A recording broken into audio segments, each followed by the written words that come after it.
Hello everyone, hello standard fourth. आज हम आपका जो 5th चैप्टर है दोस्त की पोशाक, जो कहानी छूट चुकी है उसके बारे में पढ़ेंगे। हमें यहाँ से कंटिन्यू करनी थी इस एक्सरसाइज कौन कैसा। नसरुद्दीन एक भड़कीली अचकन निकाल कर लाए। भड़कीली शब्द बता रहा है कि अचकन कैसी थी। कहानी में ऐसे और शब्द छांटो जो किसी के बारे में कुछ बताते हो। उन्हें छांटकर नीचे दी गई जगह में लिखो। देखो, भड़कीली शब्द हमें ऐसे सुनते हैं तो हमें अंदाज़ा निकल जाता है कि वो अचकन कैसी होगी, बहुत ही चमकदार होगी, हैवी होगी। तो कहानी से हमें ऐसे दूसरे जो वर्ड्स है वो फाइंड आउट करने हैं। यहाँ देखो है पुराना दोस्त, तो यहाँ है देखो पुराना दोस्त। उसके अलावा जो वर्ड्स है वो है मामूली सी पोशाक, खास दोस्त, कई सालों, अन्य पड़ोसी, यह अचकन। ऐसे शब्द आप है वो लिख सकते हो।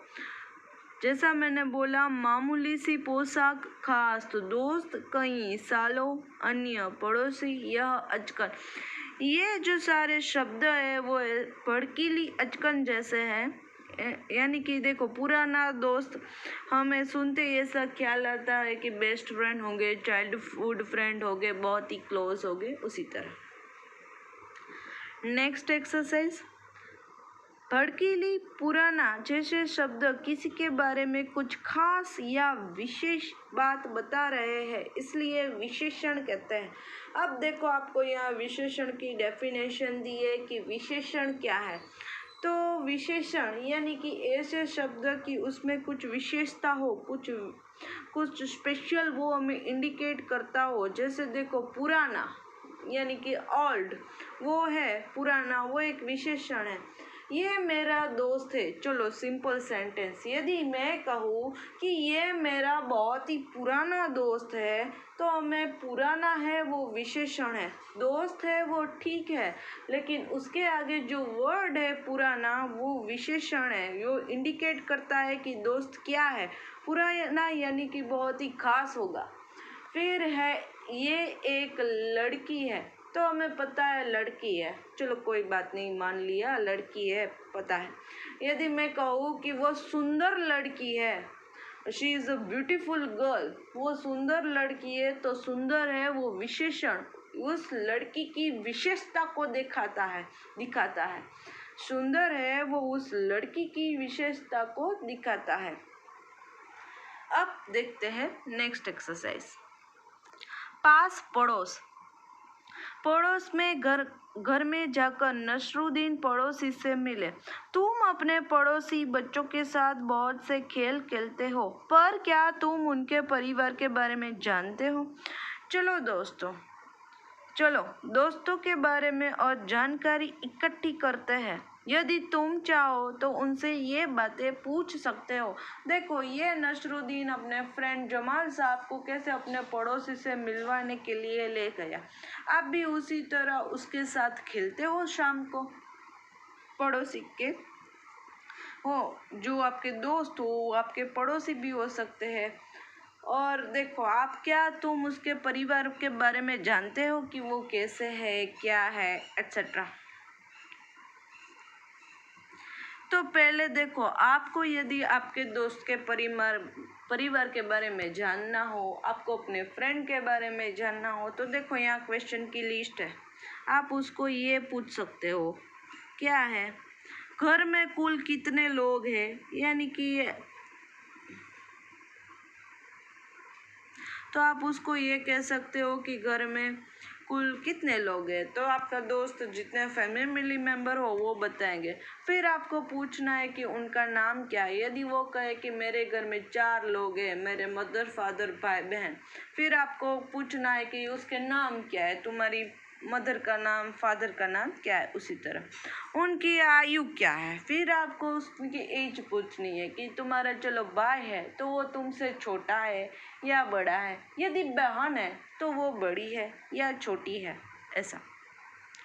वे क्या काम करते हैं। फिर उसको उसका प्रोफेशन पूछना है कि चलो भाई है वो पढ़ता होगा, स्टडी करता होगा, बहन है वो भी स्टडी कर सकती है, जॉब कर सकती है, फादर है वो क्या व्यवसाय कर रहे हैं, कुछ बिजनेस कर रहे हैं या कुछ जॉब कर रहे हैं, मदर है वो हाउस वाइफ है या जॉब कर रही है।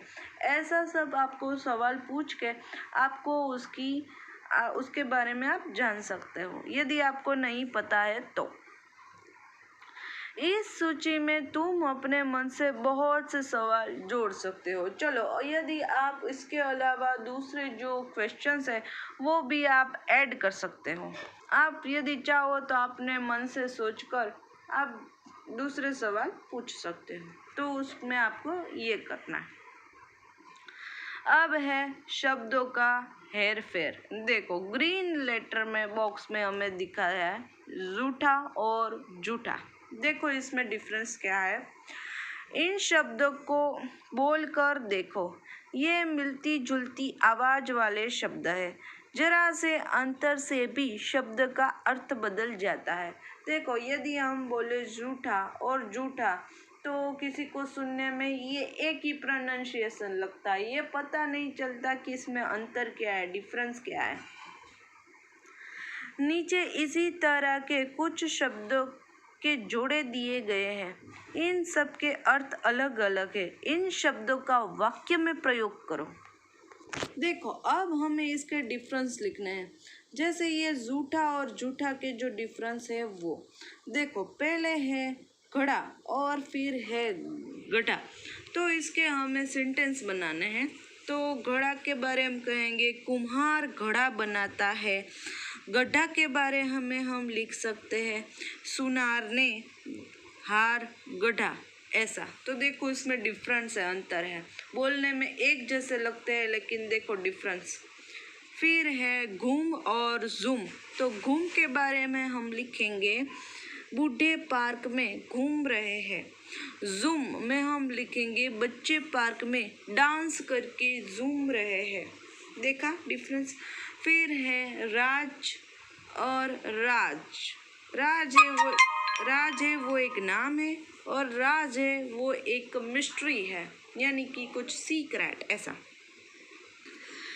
भारत में इस राज है वो नाम भी नहीं है, लेकिन ये राज है वो ऐसे अपनी राज करना, ऐसा नहीं कहते अंग्रेज हमारे भारतीयों पर राज कर रहे थे, ऐसा।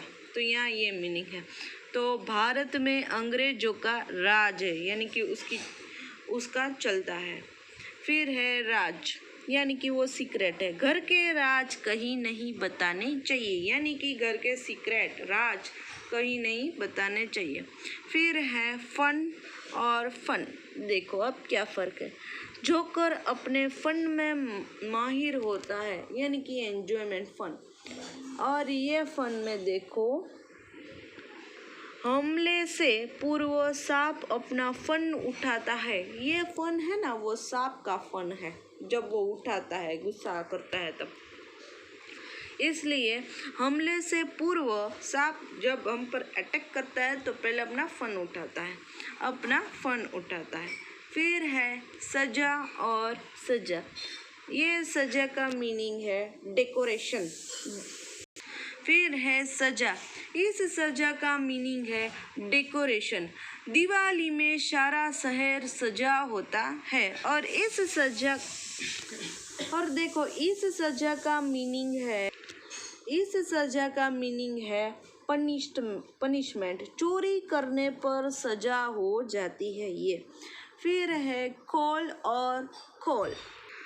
दुकानदार ने दुकान खोल दी, इसका मीनिंग है दुकानदार ने दुकान खोल दी। और इस खोल का मीनिंग है गुस्से के कारण रमन का खून खोल गया।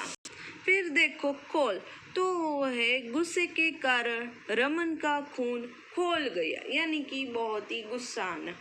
तो देखो यहाँ ये एक्सरसाइज है वो कंप्लीट होती है, एज वेल एज हमारा चैप्टर 5 दोस्त की पोशाक वो भी कंप्लीट होता है। यहाँ हमारा चैप्टर भी कंप्लीट होता है 5th। इस चैप्टर की आपको PDF मिल जाएंगी जो आपको वर्कबुक में लिखना है। नेक्स्ट सेशन में जो आपके सिक्स्थ पोएम है नाव बनाओ उसके बारे में पढ़ेंगे. So till then have a nice day to all.